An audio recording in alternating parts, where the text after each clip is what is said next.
Hello friends, welcome to our channel passion education. जैसा कि आप जानते हैं, हम अपने वीकली करंट अफेयर की सीरीज़ में हर हफ्ते के करंट अफेयर को कवर करने की कोशिश करते हैं, राइट। तो आज हम कवर करने वाले हैं 19 टू 24 अगस्त के करंट अफेयर को। So let's begin our session. हमारी जो सबसे पहली न्यूज़ है वो है related maritime rescue coordination centre से। रक्षा मंत्री Shri Rajnath Singh recently inaugurated the new Indian coast guard maritime rescue coordination centre in Chennai, Tamil Nadu. तो यहाँ पे आपको ध्यान रखना है कि जो मैरीटाइम रेस्क्यू कोऑर्डिनेशन सेंटर है वो कहाँ पे इनॉग्रेट किया गया है, चेन्नई, तमिलनाडु में। He also virtually launched the regional marine pollution response center in Chennai and Coast Guard Air Enclave in Puducherry। One day examination में ये सारे क्वेश्चंस आ सकते हैं कि हाल ही में मैरीटाइम रेस्क्यू कोऑर्डिनेशन सेंटर कहाँ इनाग्रेट किया गया, कहाँ स्थापित किया गया। Regional marine pollution response centre कहाँ स्थापित किया गया, चेन्नई में। Coast guard air enclave Puducherry में। मैरीटाइम रेस्क्यू कोऑर्डिनेशन सेंटर का एम है to improve the coordination and effectiveness of maritime rescue operation, specially for mariners and fisherman in distress. और यहाँ पे जो बात की जा रही है regional marine pollution response centre की, वो इंडिया का फर्स्ट फैसिलिटी है that is dedicated to coordinating response to marine pollution, specially oil and chemical spill in Indian ocean region. It is located in Chennai port. So next news discuss about multi-dimensional vulnerability index. Multi-dimensional vulnerability index. It has been newly established international quantitative benchmark. इसको design किया है to measure structure vulnerability and lack of structure resilience across various dimension of sustainable development at national level. United nation is actively collaborating with SIDS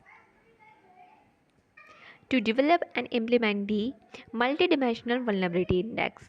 The multidimensional vulnerability index is designed to complement traditional development matrices like GDP. It's aimed to address the specific need of small island developing states and other developing nations that face unique vulnerabilities but do not qualify for low interest development financing based on GDP per capita alone. तो आपको ध्यान में रखना है कि ये किसको target करते हुए किया गया है index, small island developing states and other developing Nations.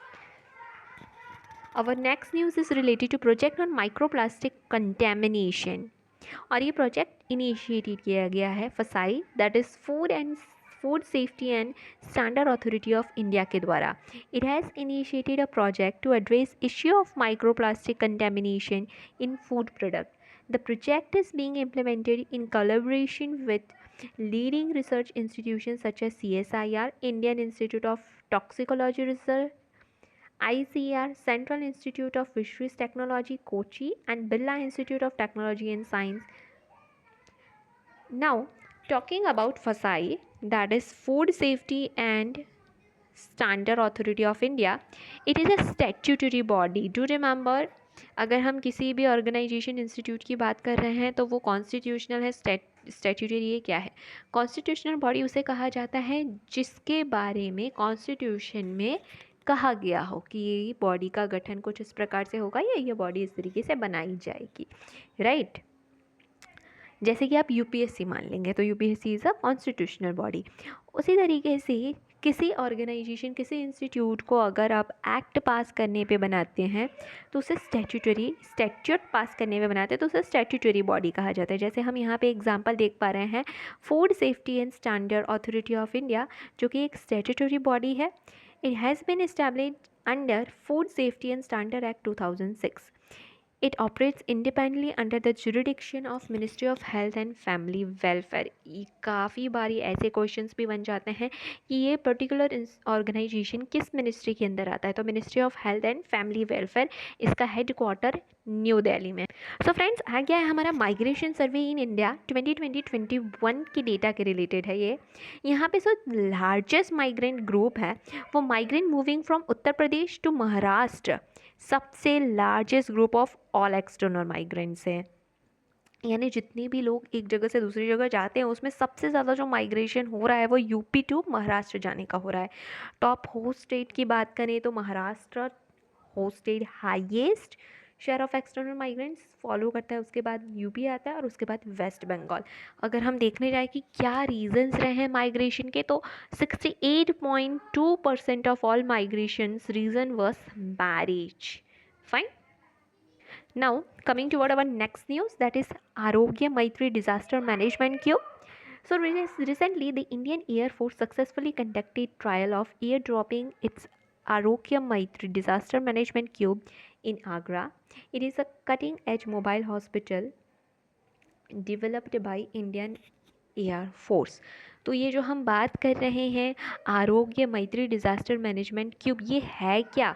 It's a mobile hospital, यानी चलता फिरता हॉस्पिटल है जिसको एक जगह से दूसरी जगह पे ड्रॉप आउट किया जा सकता है। किसके द्वारा डेवलप किया गया है? Indian air force. It is a part of आर्मीज broader Bhishma initiative, that is Bharat health initiative for सहयोगिता and सहयोग हित एंड मैत्री। अब हम बात करने वाले हैं offshore area mineral trust rule 2024। Government ने हाल ही में इंट्रोड्यूस किया है offshore area mineral rule 2024 to ensure a transparent and competitive process for auctioning of offshore mineral resources. तो ऑफशोर मिनरल रिसोर्सेज के ऑक्शन के लिए कुछ इस रूल को इंट्रोड्यूस किया गया है। नाउ कुछ बॉडीज़ होंगी जैसे कि गवर्निंग बॉडी, और बात की जा रही है एग्जीक्यूटिव कमेटी की। हम यहाँ पे इनके फंक्शन देखेंगे, और अगर बात की जाए इनके मेंबर्स की तो central government will determine the composition of both governing body and executive committee. Governing body का काम क्या होगा? It will set policy guideline and oversee the offshore mineral area trust operation. अगर हम एग्जीक्यूटिव कमेटी की बात करें so it will manage and supervise the trust following the governing body's direction. So ये मैनेज एंड सुपरवाइज करेगा trust को। Offshore geological potential area to be identified by geological survey of India. अब हम बात करने जा रहे हैं बन्नी ग्रासलैंड के बारे में, जिसका लोकेशन है Kutch district of Gujarat. Location बिल्कुल याद रख लेना है आपको, क्योंकि बन्नी ग्रासलैंड के बारे में हमने आगे के अपने वीकली करंट अफेयर सेशन में कवर किया था, जहां एनिमल्स को शिफ्ट करने की बात की जा रही थी, बट लैक ऑफ प्रे की वजह से वही एक दिक्कत है। बाकी स्पेस वगैरह बन्नी ग्रासलैंड में काफ़ी अच्छी है, बताया जा रहा है। It is considered to be largest grassland in India.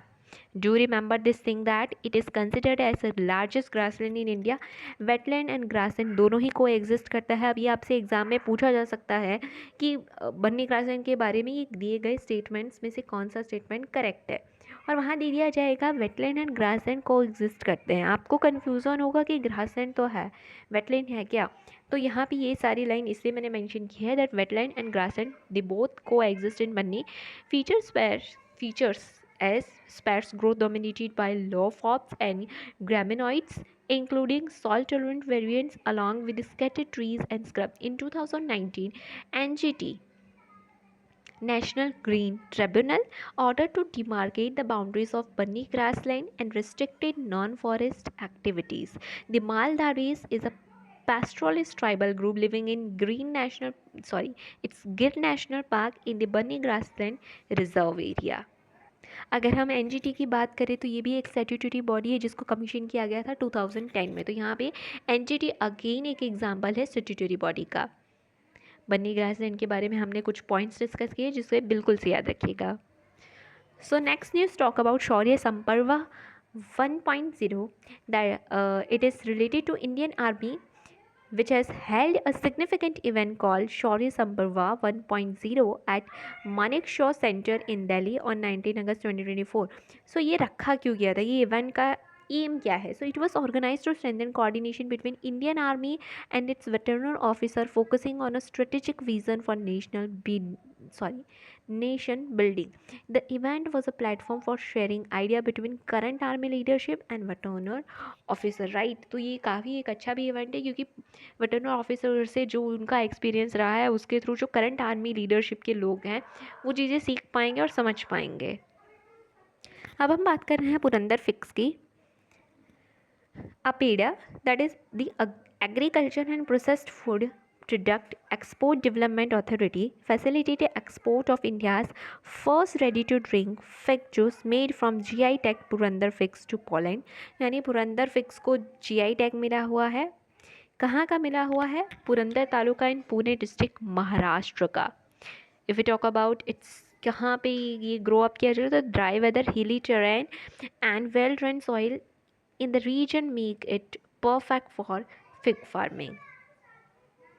अब यहाँ पे अपेड़ा के बारे में बात की जा रही है, तो आप सबको जिन्हें पता है इसका आंसर कि अपेड़ा किस मिनिस्ट्री के अंदर आता है, तो वो बिल्कुल से कमेंट बॉक्स में बताएं कि अपेड़ा किस मिनिस्ट्री के अंदर आता है. Ministry of agriculture, ministry of commerce and industry, किसके अंदर आएगा?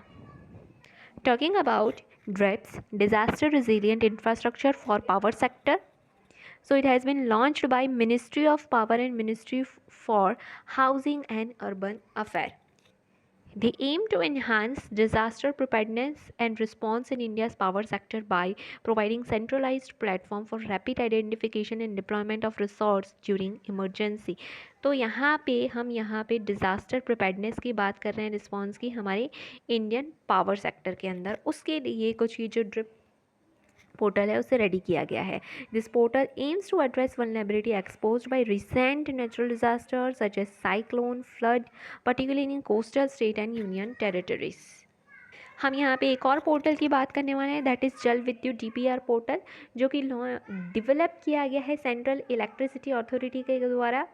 It is design to monitor, survey and investigate activities related to hydroelectric project and pump storage project. तो इन प्रोजेक्ट के रिलेटेड मॉनिटर करने के लिए, सर्वे करने के लिए इस पोर्टल को बनाया गया. It aims to expedite workflow and streamline communication between developer and appraising agency. It aligns with the government ease of doing business initiative by reducing timeline for appraisal and approval of DPRs.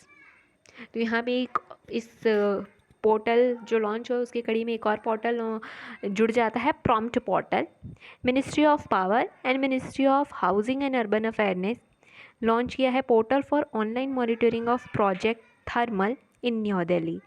The portal for online monitoring of Project Thermal is a digital platform to monitor thermal power projects online. तो thermal power projects को online monitor करने के लिए prompt portal develop किया गया है. The portal was developed with the assistance of NTPC, that is National Thermal Power Corporation. The portal offers a centralized platform to monitor all aspects of project execution, allowing for quick identification and resolution of potential issues. तो ये हम बात कर लेते हैं central electricity authority के बारे में. The central electricity authority of India is a statutory organisation. Again ये बात हो जाती है स्टैट्यूटरी ऑर्गेनाइजेशन, मैंने पहले ही बता दिया है, जो एक्ट के द्वारा बनाई गई बॉडी होती है उसे हम स्टैट्यूटरी ऑर्गेनाइजेशन कहते हैं. ये ऑपरेट करता है मिनिस्ट्री ऑफ पावर के तहत. तो ये इसको इस्टेब्लिश किया गया था इलेक्ट्रिसिटी सप्लाई एक्ट ऑफ 1948, और अब ये गवर्न करता है इलेक्ट्रिसिटी एक्ट ऑफ 2003 के अंदर. The Central Electricity Authority plays a crucial role in planning and managing India's power sector.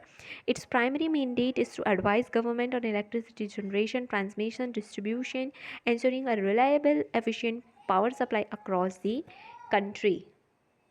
So one last news is related to an agreement that has been signed between India and US. India-US agreement to defense supply chain. So here they both have signed this agreement. Security of supply arrangement, आपसे question पूछा जा सकता है कि security of supply arrangement नाम का जो agreement है वो किन दो कंट्रीज़ के बीच में साइन किया है, या इंडिया ने किसके साथ साइन किया है? तो यूएस के साथ. क्या एम से? To address disruption in defence supply chain.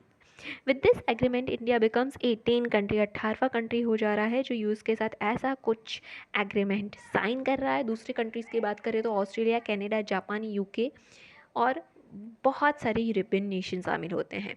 Agreement allow both the country to access each other resources if there is interruption in supply chain like the delays India is facing in receiving jet engine from US for its Tejas fighter jet. ठीक है, तो ऐसे कभी जब delay हो जाएगा, supply chain disturb हो जाएगा, इंटरप्शन होगा, तो वो ईच अदर रिसोर्सेज को एक्सेस करते हैं, उस तरीके का ये एग्रीमेंट साइन किया गया है।